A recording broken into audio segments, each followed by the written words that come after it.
A calendar is nothing more than a standardized grid to help us track the Earth's orbit around the Sun.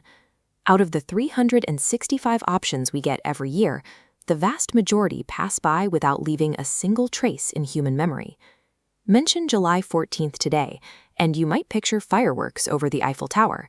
But look beneath the surface, and this specific date reveals a strange density. It acts as a magnet for moments that shatter the status quo. A truly historic day is measured entirely by the state of the world afterward. It is a 24-hour window where the established rules of the 13th become obsolete by the 15th. Across human politics, biology, and the cosmos, July 14th represents the ultimate boundary-breaking date. In the summer of 1789, Paris was a powder keg. Towering over the city was the Bastille, a stone fortress that served as the ultimate immovable symbol of the French monarchy's absolute power. On July 14th, thousands of angry citizens laid siege to the prison. When they finally breached the walls and overwhelmed the guards, a localized riot escalated directly into the French Revolution. The sudden fall of this supposedly impregnable fortress proved that absolute rule could be dismantled by the governed.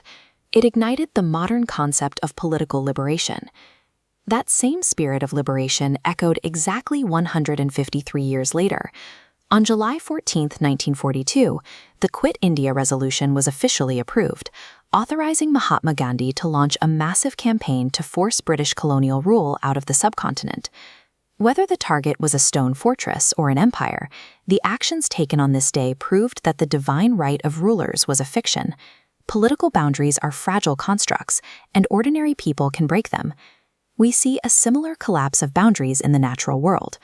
On July 14, 1960, the focus shifts from human empires to the Gombe Stream Reserve in present-day Tanzania. A 26-year-old researcher named Jane Goodall arrived to begin an immersive, long-term study of wild chimpanzees. She soon observed chimps modifying twigs and stripping leaves to fish for termites, actively engineering their own tools in the wild. In the 1960s, scientific consensus held a strict dividing line. Humans were the toolmakers. That specific behavior was the defining trait separating mankind from every other species on the planet. By documenting primates' manufacturing tools, Goodall erased that dividing line. Her arrival on July 14th initiated the collapse of human exceptionalism, permanently integrating mankind back into the broader animal kingdom. Having broken terrestrial and biological limits, human ambition expanded outward. On July 14, 1965, NASA's Mariner 4 probe reached the orbit of Mars.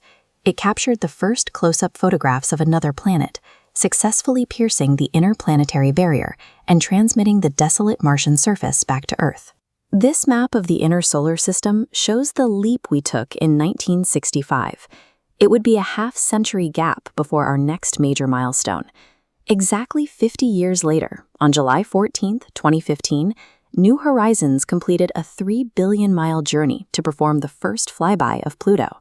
We mapped the inner boundary of our solar system, and half a century later, we captured the outer boundary in stunning detail. Achieving both milestones on the exact same calendar day is a statistical marvel. We tore down stone walls in the streets of Paris. We dismantled biological walls in the forests of Africa. We crossed planetary walls in the freezing vacuum of deep space. These events reveal that history is not a passive ledger of kings and dates. It is an active, relentless human drive to identify the established limits of what is possible and push past them. A calendar is an arbitrary tool we invented to track our time on a spinning rock. But the boundary-breaking legacy of July 14th proves that what we choose to do with those days echoes forever.